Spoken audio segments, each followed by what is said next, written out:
Hi hello నమస్తే welcome to పూరాలకుల్. తెలంగాణలో బీసీలకు ఆర్థికంగా సామాజికంగా ముఖ్యంగా రాజకీయంగా అన్యాయం జరిగిందని తీన్మార్ మల్లన్న కాంగ్రెస్ పార్టీ ఎమ్మెల్సీ తీన్మార్ మల్లన్న గత కొన్ని నెలలుగా పోరాటం చేస్తున్న విషయం మనందరికీ తెలిసిందే. ఆ పోరాటం పక్కన పెడితే ఆ పోరాటంలో భాగంగా ఆయన మాట్లాడే మాటలు ఏకంగా వారి యొక్క ప్రభుత్వంలో ఉన్న ఎమ్మెల్యేలను మంత్రులను అలాగే మిగతా కులాల వాళ్ళను బీసీ వాళ్ళు కాకుండా అలాగే కొంతమంది బీసీలను కూడా కాంగ్రెస్ ప్రభుత్వంలో పనిచేస్తున్న రాజకీయ అధికారులను అందరినీ మల్లన్న తిడుతున్నారు. ఆ విషయం మనందరికీ తెలిసిందే. ఈ విషయం పైన మరి కాంగ్రెస్ హైకమాండ్ అయితే ఆగ్రహం వ్యక్తం చేసింది, టీపీసీసీ ఆగ్రహం వ్యక్తం చేసింది. త్వరలో నోటీసు అంటే షోకాజ్ నోటీస్కు జారీకి రంగం సిద్ధం చేసింది అనమాట. షోకాజ్ నోటీస్ అంటే ఏంటంటే పార్టీ సిద్ధాంతాలకు వ్యతిరేకంగా ఎవరైనా భారీ బహిరంగ సభలు పెట్టి లేకపోతే మీడియా ముందు అసలు పార్టీ వాళ్ళని ఎవరిని సంప్రదించకుండా హైకమాండ్ వీళ్ళకు నచ్చినట్టు మాట్లాడితే అంటే పార్టీ కార్యకలాపాలకు భంగం కలిగించే విధంగా మాట్లాడితే ఈ విధంగా షోకాస్ నోటీస్ అయితే జారీ చేశారు.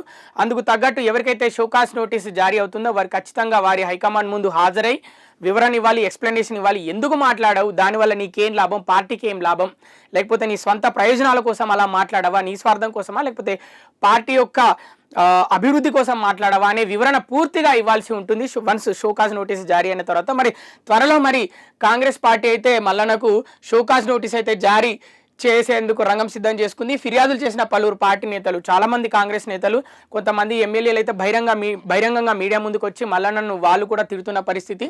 పరిశీలిస్తున్న క్రమశిక్షణ చర్యల కమిటీ ఎవరెవరైతే ఫిర్యాదులు చేశారో పార్టీ నేతలు ఆ ఫిర్యాదులు మొత్తం పరిశీలించి క్రమశిక్షణ చర్యల కమిటీ మరి ఈ విధంగా 2 రోజుల్లో షోకాజ్ నోటీస్ జారీ చేసే అవకాశం ఉంది అని అయితే అంటున్నారు. ఇప్పటివరకు అయితే జారీ చేయలేదు. మరి బీసీ మీటింగ్ పెట్టి ఇతర కులాలను తిట్టడం ఏంటి? మంత్రి కోమటిరెడ్డి వెంకటరెడ్డి. ఇక మంత్రి కోమటిరెడ్డి వెంకటరెడ్డి ఎప్పటి నుంచో కాంగ్రెస్లోనే పుట్టి కాంగ్రెస్లోనే పెరిగి కాంగ్రెస్లోనే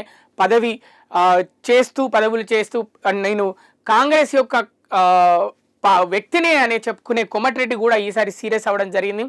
నా గురించి నన్ను పర్సనల్గా తిడితే పర్లేదు, కానీ మొత్తం ఒక కులాన్ని తిట్టడం ఏంటి? అటు బీసీకి సంబంధించి వరంగల్లో బీసీ రాజకీయ యుద్ధబేరి సభని పెట్టుకొని బీసీల గురించి మాట్లాడకుండా వేరే వాళ్ళు మిమ్మల్ని తొక్కేస్తున్నారని మరి వేరే కులాలను ఎందుకు తిట్టడం, అది కూడా రాజకీయ భాష కాకుండా వ్యక్తిగత దూషణ ఆ విధంగా మాట్లాడడం ఏంటి అని కొన్ని బూతులు కూడా మాట్లాడాడు మల్లన్న అని మంత్రి కోమటిరెడ్డి వెంకటరెడ్డి అయితే సీరియస్ అవ్వడం అయితే తెలుస్తుంది. ఇక్కడ ఒక ఆయన పొద్దుగాల లైవ్ నడుస్తా ఉంటే ఒక ఆయన కామెంట్ పెట్టి నడుస్తున్నా, ఆయన పేరేందో ఉండే నా ఫోన్ లో ఉండే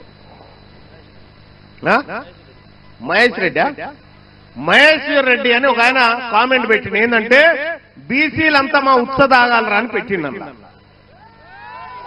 చూస్తారా కామెంట్? బీసీలు ఎప్పుడు మా ఉత్స తాగాల్సిందే అని చెప్పి బీసీల మాట వాళ్ళ ఉత్స తాగన్నట. ఎవడు తాగితే ఇయ్యాల 1,20,00,000 రూపాయలు మా సొమ్ము, 1,20,000 కోట్ల రూపాయలు మా సొమ్ము మీరు తాగుకుంటా, మా బీసీల ఉత్స మీరు తాగుకుంటా మమ్మల్ని ఉత్స తాగమంటారా దొంగ నా కొడుకులారా? ఇక కులగణన సర్వేలో బీసీ జనాభా లెక్కల విషయంలోనూ వివిధ వేదికలపై నుంచి పార్టీ నిర్ణయాలకు వ్యతిరేకంగా కాంగ్రెస్ ఎమ్మెల్సీ తీన్మార్ మల్లన్న అలియాస్ చింతపండు నవీన్, అసలు పేరు చింతపండు నవీన్, అంటే ప్రోగ్రామ్ చేయడం ద్వారా తీన్మార్ అనే ఒక ప్రోగ్రామ్ చేయడం ద్వారా తీన్మార్ మల్లన్న అనే పేరు అయితే వచ్చింది. తెలంగాణ అంటే వాడుక భాషలో ఒక్కొక్కరు ఒక్కో పేరు అలా పెట్టుకుంటారు. సో అలా మీడియాలో ఎంట్రీ అయ్యి ఈ విధంగా ఇప్పుడు తీన్మార్ మల్లన్న ఎమ్మెల్సీ అయిపోయి ఈ విధంగా ఇప్పుడు రాజకీయాల్లో ఒక చదరంగం ఆడుతున్నాడా లేకపోతే ఏం చేస్తున్నాడు? అసలు వాళ్ళ పార్టీలోనే ఉంటూ కాంగ్రెస్ పార్టీ ద్వారా ఎమ్మెల్సీ అయి ముఖ్యంగా ఇక్కడ కొంతమంది వాదన ఏంటంటే ఎమ్మెల్యేలేది నల్గొండకు సంబంధించి అక్కడ వరంగల్ ఆ చుట్టుపక్కల ప్రాంతాలు అవన్నీ ప్రాంతాల్లో రెడ్డిలు చాలా కష్టపడ్డారంట. ఎందుకు? తీన్మార్ మల్లన్నని ఎమ్మెల్సీ చేయడానికి. మరి అప్పుడు నీకు గుర్తుకు రాలేదా? రెడ్డిలు మొత్తం రాజ్యం వెళ్తున్నారని, రెడ్డిలే భూములు సంపాదించుకున్నారు, రెడ్డిలే సామాజికంగా ఆర్థికంగా రాజకీయంగా ఎదిగారని అప్పుడు గుర్తుకు రాలేదా మల్లన్న నీకు? మరి ఇప్పుడు గుర్తుకు వస్తుంది ఏంటి నీకు అని అయితే వాళ్ళు కూడా అడుగుతున్నారు.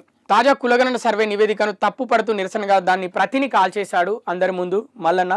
కులగణన ప్రతిని అంటే దాంట్లో బీసీలకు అన్యాయం జరిగింది, బీసీల లెక్క తక్కువ చూపించారు, బీసీలకు ఇప్పటి నుంచే కాదు ఎప్పటి నుంచో అన్యాయం జరిగింది, బీసీలకు ఇంతమంది ఉంటారు, సగం మంది బీసీలే ఉంటారు తెలంగాణ రాష్ట్రంలో, వాళ్ళకు ఒక ముఖ్యమంత్రి లేడు, మంచి మంత్రి పదవులు లేవు, అసలు రాజకీయంగా తొక్కేసిరు, వ్యాపార పరంగా తొక్కేసిరు, అదే ఆర్థిక పరంగా తొక్కేసిరు, మొత్తం సామాజిక పరంగా అసలు వాళ్ళని ఏం లేకుండా చేసేసారు మా బీసీ వాళ్ళనని మల్లన్న చెప్తూ దాన్ని ఆ కోపం మరి ఇటు కులగణన మీద కూడా తీసినట్టయితే క్లియర్గా తెలుస్తుంది. పలువురు నాయకులు ఆయనపై క్రమశిక్షణ చర్యలు తీసుకోవాలంటూ ఫిర్యాదులు చేశారు. ఫిర్యాదుల మీద ఫిర్యాదులు వెళ్తున్నాయి మల్లన్న మీద. మరి ఏం చేస్తుందో చూడాలిగా హైకమాండ్. మరోవైపు తీన్మార్ మల్లన్న తనను తిడితే స్వాగతిస్తానని, కానీ ఓ కులాన్ని తిట్టడం సరికాదని మంత్రి కోమటిరెడ్డి వెంకటరెడ్డి అన్నారు. రోడ్లు భవనాల శాఖ మంత్రి, సినిమాటోగ్రఫీ మంత్రి కోమటిరెడ్డి వెంకటరెడ్డి కూడా అసహనం వ్యక్తం చేశారు. తీన్మార్ మల్లన్న పైన గెలుపు ఓటంలను ప్రజలు నిర్ణయిస్తారని, వ్యక్తులు కాదన్నారు. కాంగ్రెస్ పార్టీ తరఫున ఎమ్మెల్సీగా గెలిచిన మల్లన్న తమపై లేనిపోని ఆరోపణలు చేయడం సరికాదన్నారు. అసెంబ్లీ లాబీల్లో మంగళవారం మీడియాతో చిట్చాట్గా ఆయన మాట్లాడారు. ఈ విషయం మీద మరి ఎందుకు రేవంత్ రెడ్డి ఇంతవరకు స్పందించట్లేదు? అందరూ మంత్రులు కాంగ్రెస్ పార్టీలో పుట్టి పెరిగిన వ్యక్తులు, మంత్రులుగా పనిచేస్తున్న వ్యక్తులు ఈ విధంగా కాంగ్రెస్ పార్టీని తిడితే తట్టుకోలేని వ్యక్తులు అందరూ ఈ విధంగా చిట్చాట్లో మీడియా ముందుకు వచ్చి ఎమ్మెల్యేలు కూడా, కాంగ్రెస్ ఎమ్మెల్యేలు అందరూ మాట్లాడుతున్నారు. మరి రేవంత్ రెడ్డి ఎందుకు మాట్లాడట్లేదు? ఇక్కడ కొందరికి ఒక పాయింట్ అయితే అర్థమవుతుంది. ఒకటి ఏంటంటే బీజేపీ పార్టీ నుంచి త్వరలో ఒక బీసీ వ్యక్తి అంటే ఈటెల రాజేందర్ ఎంపీ, మల్కాజ్గిరి ఎంపీ ఈటెల రాజేందర్ని పార్టీ తెలంగాణ బీజేపీ అధ్యక్షుడిగా చేస్తున్నారనే వార్తలు రావడం, అలాగే ఇటు కేసీఆర్ బయటికి వస్తున్నాడనే వార్తలు రావడం. సో ఈ మధ్యలో తీన్మార్ మల్లన్నని ఒక అస్త్రంగా వాడుతుందా కాంగ్రెస్ పార్టీ అనే ఆలోచనలు కూడా, ఆ సందేహాలు కూడా అందరిలో మెదులుతున్నాయి. తీన్మార్ మల్లన్న మీరు గతంలో చూసుకుంటే ఎప్పుడైతే మిగతా వ్యక్తులు, మిగతా పార్టీకి సంబంధించి, ప్రతిపక్షాలకు సంబంధించి బీజేపీ అయినా బీఆర్ఎస్ అయినా వాళ్ళు ఏదైనా ప్రోగ్రామ్స్, భారీ బహిరంగ సభలు, లేకపోతే ఏదైనా నిరసనలు, ధర్నాలు చేస్తున్నారనే టైంలోనే తీన్మార్ మల్లన్న ఆయన ఉద్యమం ఎక్కువ చేస్తాడు. మరి ఈ విధంగా మరి ఈ ప్లాన్ చేశాడా రేవంత్ రెడ్డి? వీళ్ళందరికీ తెలియకుండా రేవంత్ రెడ్డి మల్లన్న మధ్య ఏమన్నా సాగుతుందా అంటే వాళ్ళిద్దరూ ఇలాంటి ప్లాన్స్ చేసి, ఎందుకంటే రేవంత్ రెడ్డి కూడా ఎంతో కష్టపడితే కానీ 2 సార్లు ముఖ్యమంత్రిగా పనిచేసిన ఒక ముఖ్యమంత్రి మీద గెలవడం, దట్టు ఫస్ట్ టైమే ముఖ్యమంత్రి అభ్యర్థిగా నిలబడి గెలవడం ఒక రేవంత్ రెడ్డికే చెల్లింది. మరి ఇలాంటి వ్యూహాలు ఒక రేవంత్ రెడ్డి, తీన్మార్ మల్లన్న మధ్య జరుగుతున్నాయి. వాళ్ళ వ్యూహాల్లో భాగంగా ఇలా వేరే పార్టీలు లేవనియకుండా వీళ్ళే ఇలా రాష్ట్రంలో ఎక్కడ చూసినా కాంగ్రెసే ఉండాలి, కాంగ్రెస్ వాదనే వినిపించాలనే విధంగా ఇట్లా చేస్తున్నారా మరి అనే ఒక సందేహాలు అయితే వస్తున్నాయి. ఇక చివరిగా చూసుకుంటే ఇక ఆయన పార్టీ లైన్కి వ్యతిరేకంగా మాట్లాడడం సరైంది కాదని పేర్కొన్నారు. ఇష్టం లేకుండా పార్టీ నుంచి వెళ్ళిపోవచ్చు అన్నారు. తీన్మార్ మల్లన్న గెలుపు కోసం తనతో పాటు తన కుటుంబం మొత్తం పనిచేసిందని వెల్లడించారు. ఆనాడు తాము రెడ్డిలం అని ఆయనకు గుర్తుకు రాలేదే, మనం చెప్పుకున్న విధంగా రాలేదని ప్రశ్నించారు. అసెంబ్లీ లాబీల్లో ఆయన మీడియాతో చిట్చాట్గా మాట్లాడారు. ఎవరు? కాంగ్రెస్ ఎమ్మెల్యే నాయని రాజేందర్ రెడ్డి.